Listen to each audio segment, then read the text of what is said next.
Letters from a Stoic by Seneca, Letter 73, on Philosophers and Kings. It seems to me erroneous to believe that those who have loyally dedicated themselves to philosophy are stubborn and rebellious, scorners of magistrants or kings, or of those who control the administration of public affairs. For, on the contrary, no class of man is so popular with the philosophers as the ruler is, and rightly so, because rulers bestow upon no man a greater privilege than upon those who are allowed to enjoy peace and leisure. Hence, those who are greatly profited, as regards their purpose or right living, by the security of the state, must needs cherish as a father and author of this good. Much more so, at any rate, than those restless persons who are always in the public eye, who owe so much to the ruler, but also expect much from him, and are never so generously loaded with favors than their cravings, which grow by being supplied, are thoroughly satisfied. And yet he whose thoughts are of benefits to come has forgotten the benefits received. And yet he whose thoughts are of benefits to come has forgotten the benefits received. And there is no greater evil in covetousness than its ingratitude. Besides, no man in public life thinks of the many whom he has outstripped. He thinks rather of those by whom he is outstripped.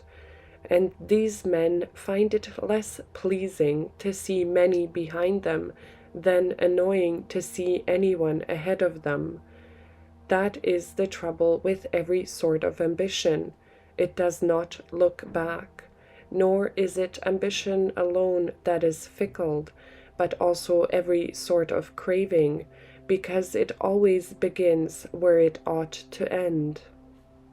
But that other man, upright and pure, who has left the Senate and the bar and all affairs of state, that he may retire to noble affairs, cherishes those who have made it possible for him to do this in security.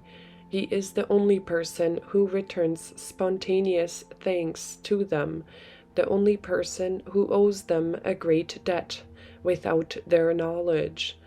Just as a man honors and reveres his teachers, by whose aid he has found release from his early wanderings, so the sage honors these men also, under whose guardianship he can put his good theories into practice. But, you answer, other men too are protected by a king's personal power. Perfectly true. But just as, out of a number of persons who have profited by the same stretch of calm weather, a man deems that his debt to Neptune is greater if his cargo during the voyage has been more expensive and valuable, and just as the vow is paid with more of a will by the merchant than by the passenger, and just as, from among the merchants themselves, hardier things are uttered by the dealer in spices, purple fabrics, and objects worth their weight in gold, than by him who has gathered cheap merchandise that will be nothing but ballast for his ship. Similarly, the benefits of this peace, which extends to all, are more deeply appreciated by those who make good use of it. For there are many of our toga-clad citizens to whom peace brings more trouble than war.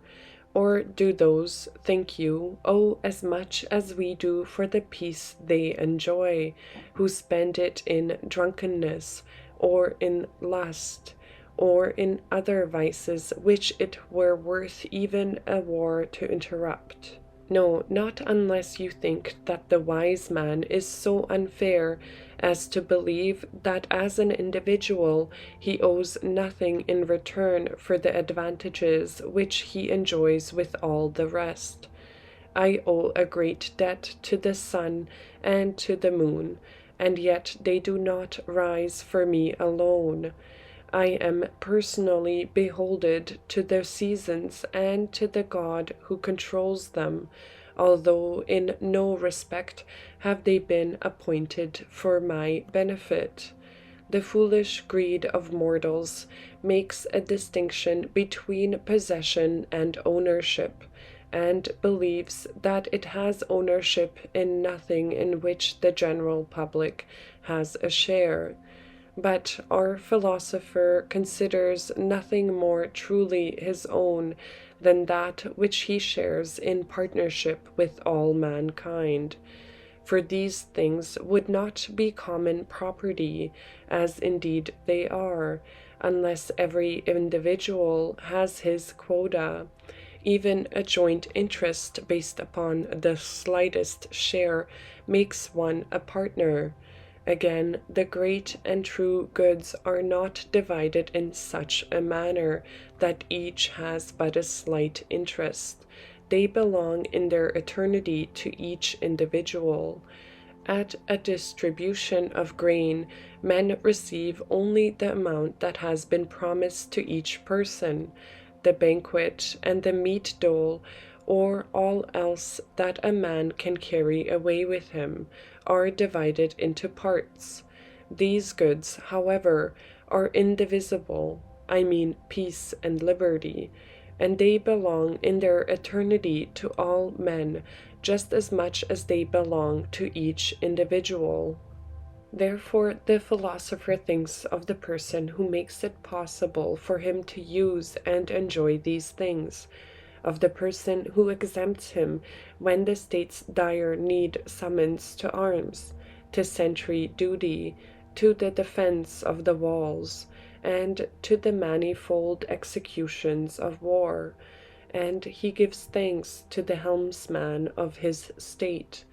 This is what philosophy teaches most of all, honorably to avow the debt of benefits received, and honorably to pay them. Sometimes, however, the acknowledgment itself constitutes payment. Our philosopher will therefore acknowledge that he owes a large debt to the ruler who makes it possible, by his management and foresight, for him to enjoy rich leisure, control of his own time, and a tranquillity uninterrupted by public employments. Shepherd, a God this leisure gave to me, for he shall be my God eternally. And if even such leisure as that of our poet owes a great debt to his author, though its greatest boon is this: as thou canst see, he let me turn my cattle out to feed, and play what fancy pleased on a rustic reed. How highly are we to value this leisure of the philosopher, which is spent among the gods, and makes us gods. Yes, this is what I mean, Lucilius, and I invite you to heaven by a short-cut. Sextius used to say that Jupiter had no more power than the good man. Of course, Jupiter has more gifts which he can offer to mankind, but when you are choosing between two good men, the richer is not necessarily the better, any more than in the case of two pilots of equal skill in managing the tiller. You would call him the better whose ship is larger and more imposing. In what respect is Jupiter superior to our good man? His goodness lasts longer, but the wise man does not set a lower value upon himself, just because his virtues are limited by a briefer span. Or take two wise men. He who has died at a greater age is not happier than he whose virtue has been limited to fewer years.